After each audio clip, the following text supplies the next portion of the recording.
আসসালামু আলাইকুম গাইস। আমার বন্ধুর বাসায় আজকে ছিল না পানি, আর পানি না থাকার কারণে আমরা গেছিলাম ঢাকা ওয়াসাতে পানি আনতে।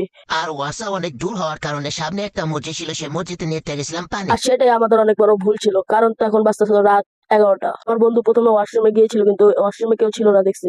তারপর একটু পরে দেখি ওয়াশরুম থেকে বের আসলো এই লোকটা। আর এই লোকটা বের হওয়ার পর আমরা একদম ভয় শেষ। না, এই লোকটা জানি কিরকম করতেছিল, বারবার আমাদের দিকে আঙ্গুল দেখাচ্ছিল আর বারবার লাইট অফ করে দিচ্ছিল। আপনাদেরকে একটা আওয়াজ শুনে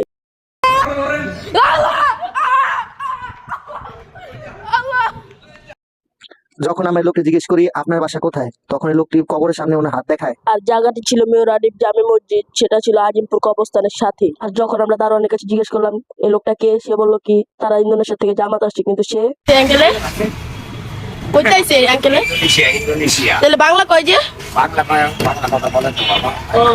কিন্তু সে স্পষ্ট বাংলা বলতেছে। ভৌতিক ঘটনাটা আপনাদের কাছে ভালো লাগলে লাইক, কমেন্ট এবং শেয়ার করে পাশে থাকবে।